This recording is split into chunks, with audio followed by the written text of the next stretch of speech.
Live पर देखते हैं आज की कुछ खास खबरें। पूना में लॉकडाउन करने का फैसला, उप मुख्यमंत्री अजित पवार का एक तरफा फैसला। पूना में लॉकडाउन करने का फैसला उप मुख्यमंत्री अजित पवार का एक तरफा फैसला है। इसके खिलाफ हम नाराजगी जताते हैं। किसी भी आमदार या खासदार का इस फैसले पर कोई विचार विमर्श नहीं लिया गया है। साथ ही लॉकडाउन जैसा फैसला किसी भी जनप्रतिनिधि के विचार विमर्श के बाद भी नहीं लिया गया है। राज्य में और भी महत्वपूर्ण मुद्दे हैं, जैसे कि लॉकडाउन के बाद से लोगों के पास रोजगार नहीं है और ना ही पैसा। सरकार ने अभी तक किसी पैकेज की घोषणा नहीं की है। कोरोना की टेस्टिंग नहीं बढ़ाई गई है। ऐसे माहौल में अचानक लॉकडाउन घोषित किया गया। हम सरकार के निर्णय के विरोध में नहीं है। हम भी लॉकडाउन को सहकार्य करेंगे, पर लॉकडाउन के निर्णय पर पुनर्विचार किया जाना चाहिए। ऐसी प्रतिक्रिया माजी मंत्री गिरीश बापट इन्होंने दी।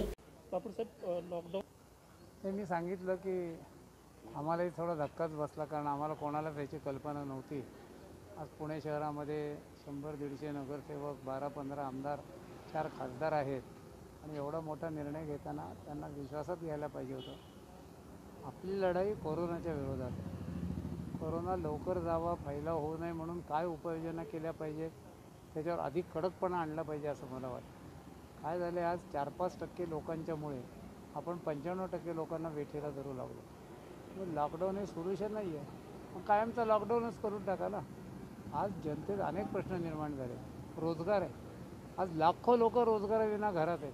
3 महिने घरामध्ये होते, खाण्यापिण्याचे वांदे आहेत, औषधाला पैसा नाही, लहान मुलांना दूध द्यायला नाही, भाजी नाही। अशा याच्यात लोकांची मनस्थिती चांगली राहत नाही।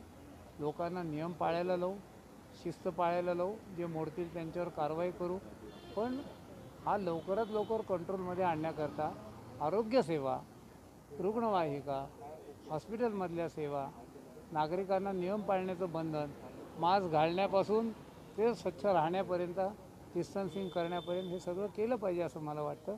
आणि म्हणून हे परमनंट सोल्युशन होऊ शकत नाही।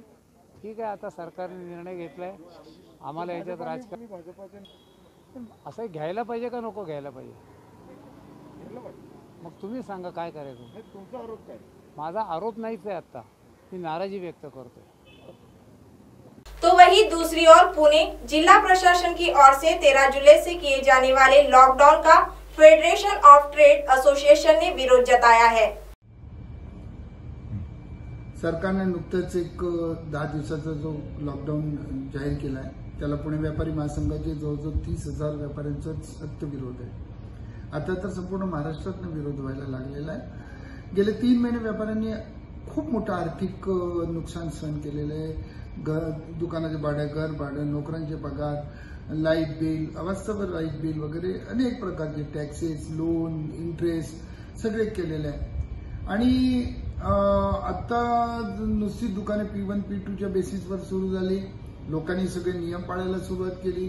व्यापाऱ्यांनी सॅनिटायझेशन, मास्क वगैरे सगळे पाळायला सुरुवात केली। आणि आता पुणे शहरात जर संख्या वाढती आहे, ती कुठल्या विभागात वाढती आहे ती आता तिथं जाऊन आपल्याला लॉकडाऊन करा किंवा तिथं सील करा ते योग्य आहे। आज व्यापार जी गेल्या 3 महिन्यात एकदम खलास झालेला आहे आणि त्यातनं परत आता काहीतरी पर्सेंटेजमध्ये म्हणजे 7-8%, 10% जो परत रुळावर यायला लागला आणि त्यात परत लॉकडाऊन म्हणजे परत व्यापाऱ्यांची परिस्थिती खराब। इतका मानसिक त्रास आहे। आज P1 P2 मुळे 15 दिवस दुकानं उघडी राहतात फक्त, पण पगार 30 दिवसाचा द्यावा लागतो। आणि इतकंही असू नये, आज बाजारात P1 P2 मुळे पब्लिक दुकान कुठल्या दिवशी उघडं असेल म्हणून आम्ही तर मागणी केली होती की 7 दिवस उघडे राहू द्या। काही तुम्ही ठराविक लिमिट हे करा, आम्हाला म्हणजे नियम निर्बंध घाला, परंतु हा जो लॉकडाऊन आहे, lockdown is not a solution. लॉकडाऊनमुळे काही कोरोना निघून जाणार नाहीये। शेवटी सोशल डिस्टन्सिंग, नंतर मास्क, सॅनिटायझेशन हे सगळं पाळायचे, ते पाळले पाहिजे। पब्लिक पाळत नाहीये तर ते गव्हर्नमेंटनी त्यांना अवेअरनेस करण्यासाठी जे काही उपाययोजना करायला पाहिजे। व्यापार बंद करून त्याच्यावर उपाययोजना होणार नाही आणि व्यापार बंद करणे हे चुकीचं आहे, तर यासाठी आमचा सक्त विरोध आहे। तारीख 13 जुलै ते 23 जुलै पुणे शहरात लॉकडाऊन जाहीर केलेला आहे।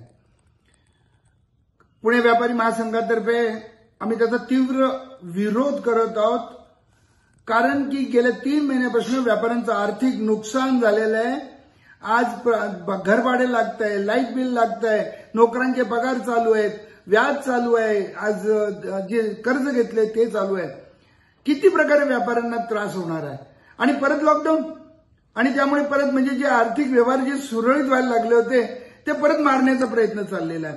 आणि मला एक सांगा की व्यापार बंद ठेवून लॉकडाऊनचा प्रश्न सुटणार आहे का?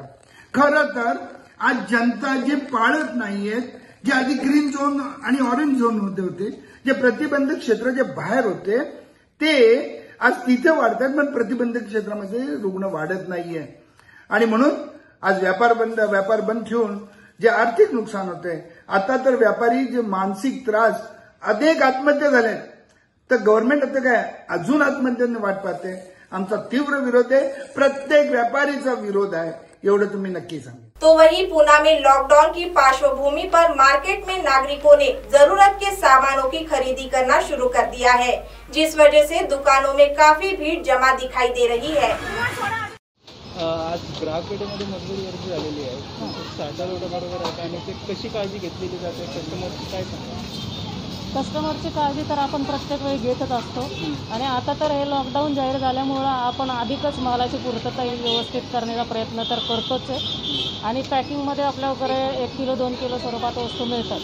त्यानुसार कस्टमरची मागणी पाहता ज्या महत्त्वाच्या वस्तू आहेत, साखर, शेंगदाणे, गहू, रवे, हे सगळं आपण मुबलक प्रमाणात त्यांना उपलब्ध करून देतो आहे. आणि त्यासाठीच खास ग्राहक आपल्याकडे ग्रोसरीसाठी येतात. अब आप हमारे चैनल को ऐप पर भी देख सकते हैं। प्ले स्टोर में जाकर MNS हिंदी लिखिए और ऐप डाउनलोड करें। साथ ही साथ आप हमारे फेसबुक पेज को भी लाइक कर सकते हैं और उन पर भी खबरें देख सकते हैं। लिंक ट्विटर, हाइक और इंस्टाग्राम पर भी आप हमारी खबरें देख सकते हैं। आप हमारे चैनल को यूट्यूब पर भी देख सकते हैं और इसे यूट्यूब पर सब्सक्राइब करना बिल्कुल भी ना भूलें। फिलहाल वक्त तो चला एक ब्रेक का। ब्रेक से लौटने के बाद देश और दुनिया की तमाम बड़ी खबरें देखने के लिए बने रहें MNS न्यूज लाइव के साथ। नमस्कार।